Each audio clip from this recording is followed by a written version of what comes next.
Hello दोस्तों, मैं दिनेश की और आप सबका स्वागत है न्यूज़ टाइम के अंदर।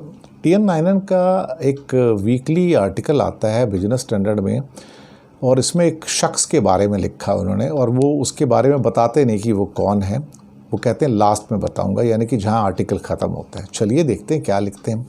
बोलते हैं छुट्टी के दिन है तो जो एक कमेंटेटर हैं वो लिखते हैं प्राइम मिनिस्टर के बारे में कि पिछली गर्मियों के अंदर वो कहते हैं कि उनका ऑब्जेक्टिव क्या है कि खुद के अंदर यकीन बनाए रखना और ख़ास तौर से जो कमज़ोर लोग हैं या जो ज़िंदगी से हारे हुए लोग हैं उनके अंदर वापस से विश्वास लेकर आना और कहीं ना कहीं उनकी जो डिफीटिस्ट जो क्या कहते हैं एक एटीट्यूड है उसको थोड़ा सा ठीक करना।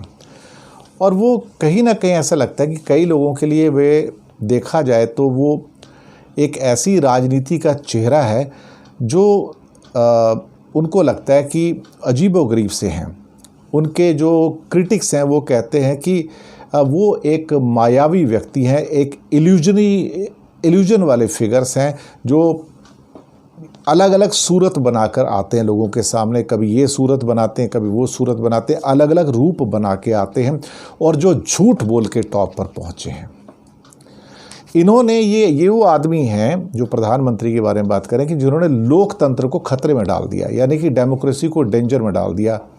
और ये किसी और चीज़ में यकीन नहीं करते, सिर्फ अपनी तरक्की में यकीन करते हैं।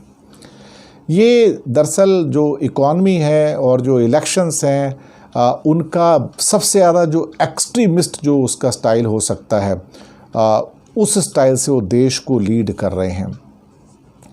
वो कहते हैं कि उनका जो देश प्रेम जो है वो खुलेआम वो दिखाते हैं उसको, और कहीं ना कहीं हो सकता है उसके पीछे उनकी कुछ सेल्फिशनेस हो, स्वार्थी भावनाएं छुपी हों। अब वो अपने हित में काम कर रहे हैं या देश के हित में काम कर रहे हैं, ये छुपी हुई बात है। लोगों को एक बार बातचीत में उन्होंने कहा था कि लोगों को महसूस होना चाहिए कि वो खुद से बड़ी किसी चीज़ का हिस्सा है। उन्हें ये चिंता होती कि उनकी परंपराएं और संपर्क जो है वो कमज़ोर हो रहे हैं और उन पर कृपा नहीं दिखानी चाहिए। महामारी के प्रबंधन के तरीके यानी कि मैनेजमेंट के तरीकों को लेकर प्रधानमंत्री की बड़ी क्रिटिसिज्म भी हुआ है।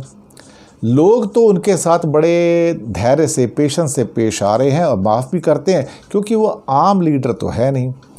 और ये बात उनकी जो अपोजिशन पार्टी के लोग हैं उनको डिसअपॉइंट करती है कि वो जो भी आरोप लगाते हैं उनके ऊपर वो ठहरता नहीं है।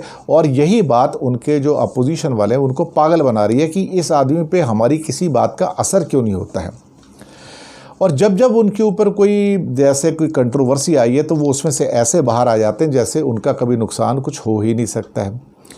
और वो अपने विरोधियों की नफ़रत का कारण भी है। विरोधी उनको नफ़रत बहुत करते हैं और विरोधी ये नहीं समझ पाते कि वो इतने पॉपुलर क्यों हैं। वो अब उनके लिए क्या है कि जितने भी जो पॉलिटिकल जो फैक्ट्स हैं ये कोई लड़ाई नहीं है बल्कि एक कहानी पेश करते हैं लोगों के सामने।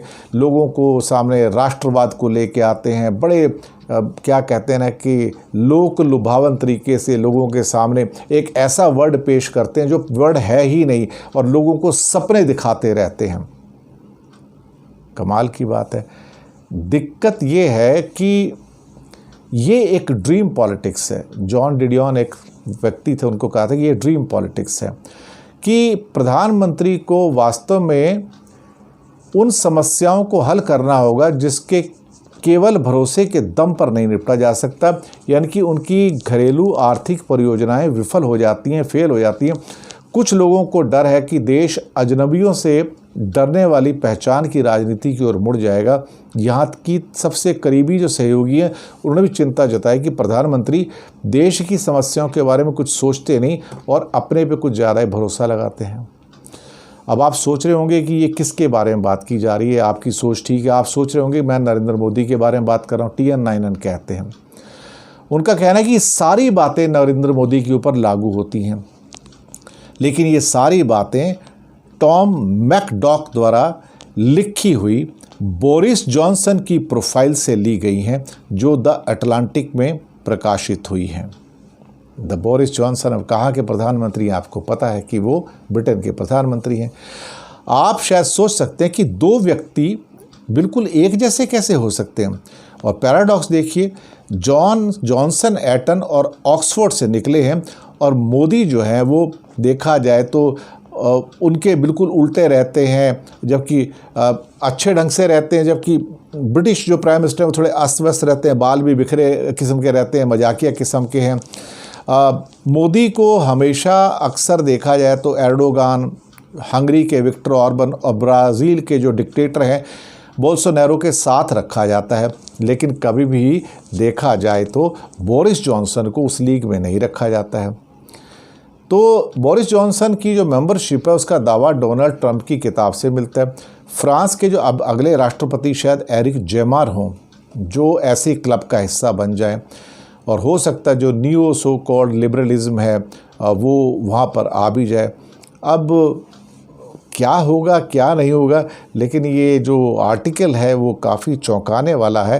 उनका कहना है कि भले ट्रंप जो है सत्ता से बाहर हो गए हैं, लेकिन उनकी जो नीतियां हैं वो तो सारी दुनिया में धीरे धीरे फैल रही हैं, जो कि राइट विंग जो अथॉरिटी होती है, राइट विंग जो पॉलिटिक्स होती है, जो एक्सट्रीमिज़म टाइप की होती है, ये उस किस्म की नीतियाँ हैं।